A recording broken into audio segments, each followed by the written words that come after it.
गिरिनन्दिनि नन्दितमेदिनि विश्वविनोदिनि नन्दनुते गिरिवरविन्ध्यशिरोधिनि वासिनि विष्णुविलासिनि जिष्णुनुते भगवति हेसिति कण्ठकुटुम्बिनि भूरि कुटुम्बिनि भूरि कृते जय जय हे Mahishasuramardini रम्यकपर्दिनि शैलसुते.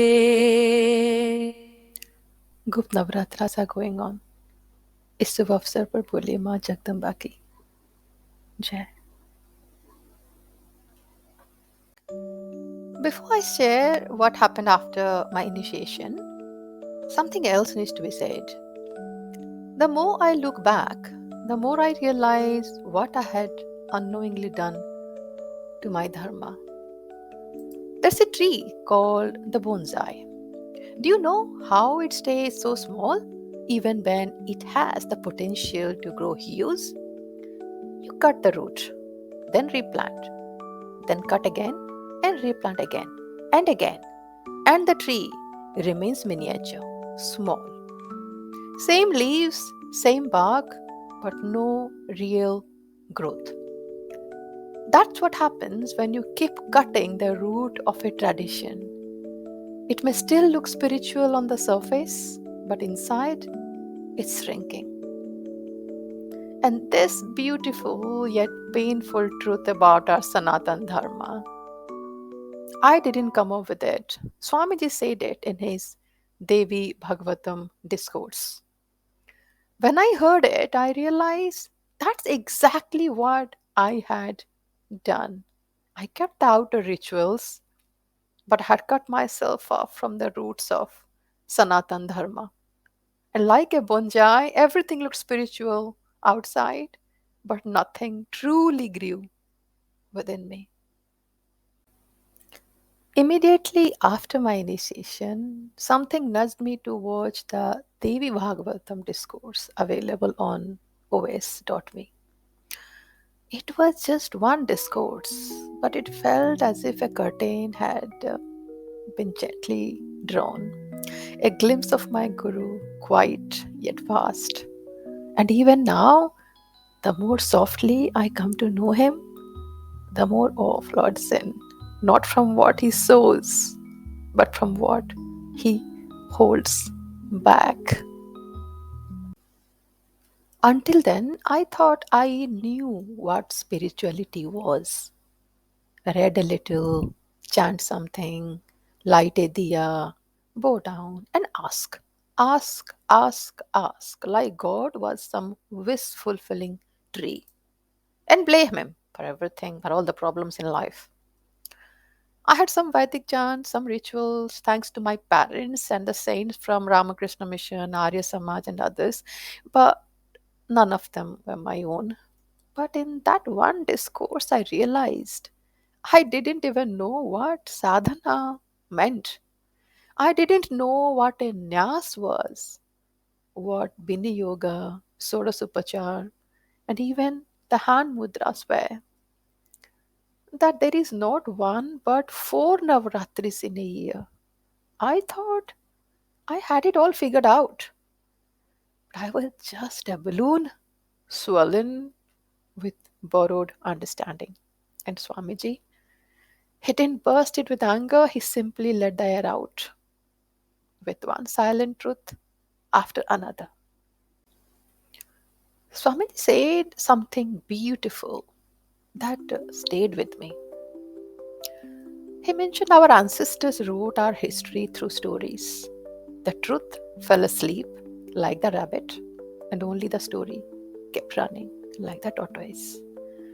I had always dismissed the Puranas as myths, though I grew reading the stories. But he explained the Vedas, eternal and universal, timeless, have no beginning or end. The Puranas differ by region, yes, but they carry our historical DNA. The Surya they spoke of was not the boiling star but a person with radiant sunlight qualities, for example. Dismissing them all as fantasy is not intelligence but sheer ignorance. Om Aing Ring Kling Chamundai Viche. I had heard it before from my father, who once did Devi Sadhana. But when Swamiji said, if you are initiated by me, you don't need to say Om before this Navarna Mantra, it gave me goosebumps. That night, the mantra echoed in my mind all night. Aing, Ring, Kling, Chamundaya Viche. And then Swamiji said, especially during the 4 Navaratris, the power of this mantra becomes multifold, like a vote counts on a voting day. Did you know this? Swamiji spoke about Sri Yantra that I never knew or heard of. He said a yantra is like a modern day equipment. Without it, a voice only can go so far. But attach the right device and it reaches the world. Each chakra, each layer had a meaning. When he was describing each layer of the chakra and how this holds the energy of the Supreme Divine Mother, Matripura Sundari, it was like a world I didn't know. When he described the sixth chakra, for example, Sarvarakshakar chakra, a place where the divine begins protecting the sadhak, because by then people are drawn not to you but to what flows through you. And then the divine mother appoints companion energy because you need the protection, and those companion energies filter what reaches you, even people. The sadhak doesn't decide anymore, the Shakti around you does. That reminded me of during the launch of the Book of Kindness, when Swamiji said, when the host asked Swamiji, if someone needs to reach to you, how do they do it? And then he responded, there are energies in place who filters out, and what needs to reach to me, it does reach to me. Well, and the eighth chakra, Sarva Siddhi chakra, where your thoughts begin to manifest. So the sadhak must be very mindful even of thinking, because thoughts becomes reality. And the very center, the Sarvanandhamaya Chakra, the seat of Ma Tripura Sundari. I just sat there still as if I had entered a world I never knew. The Sri Yantra begins with a single point, the Bindu, the center point. From there, everything unfolds. Isn't that what science says too? That all of the creation began from a single dot, an explosion from nothing into everything? And then came Sri Suktam in the same discourse. I didn't even know what the Sri Suktam was. When Swamiji said, Sri Suktam, most of you may know it, I was like, no. But then I heard Swamiji sing it.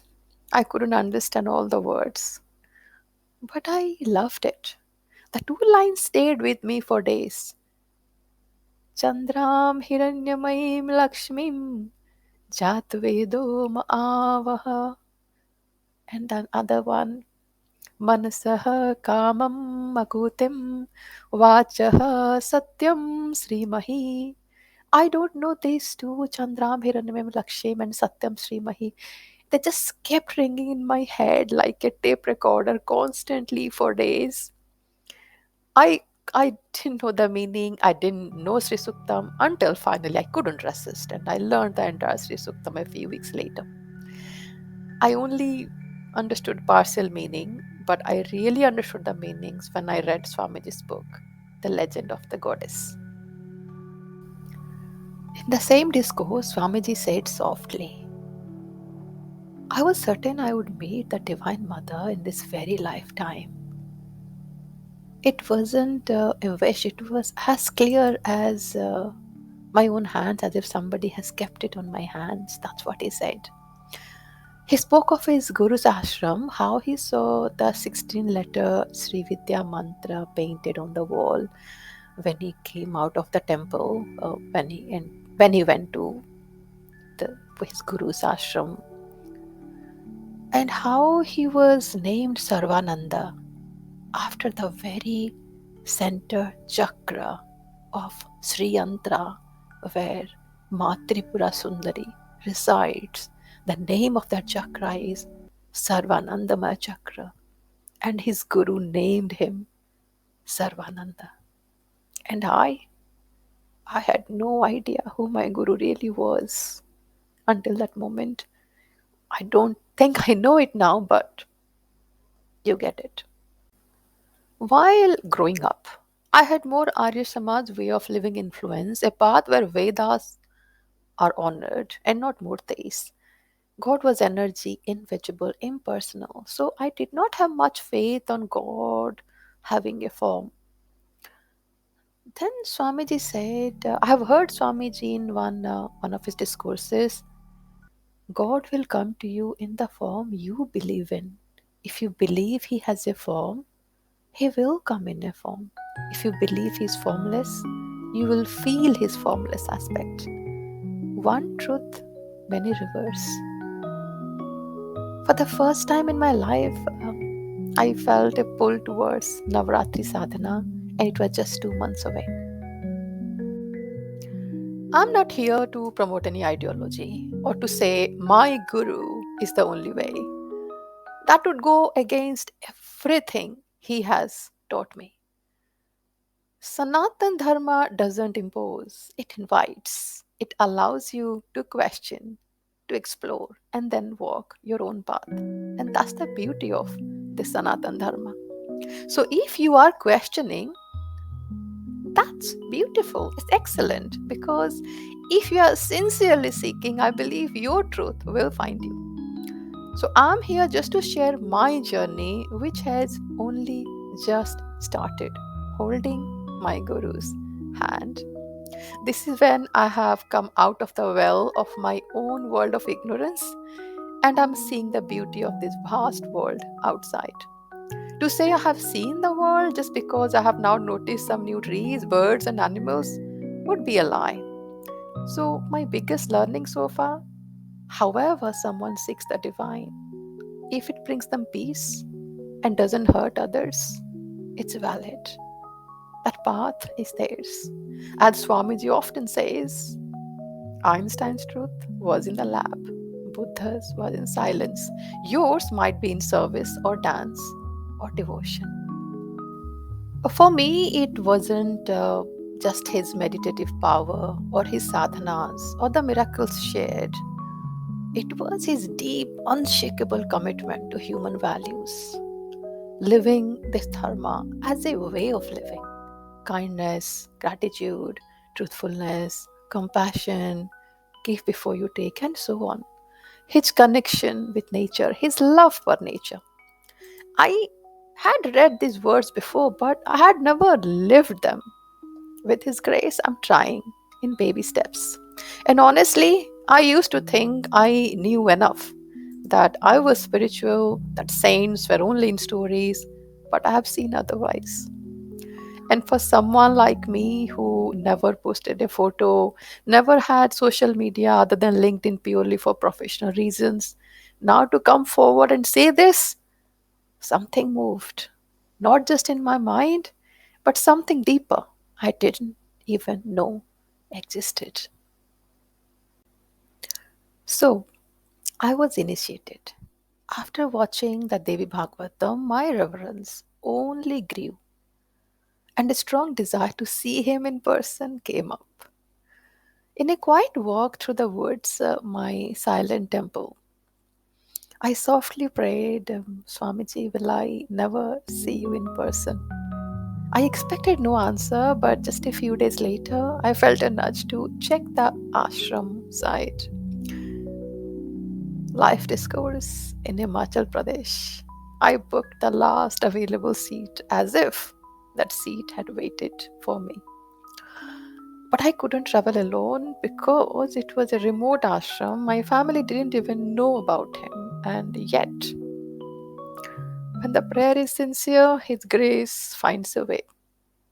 That is a story for another day. And maybe this isn't even the beginning. It's just the moment I realized that I have finally begun to walk. Namaste.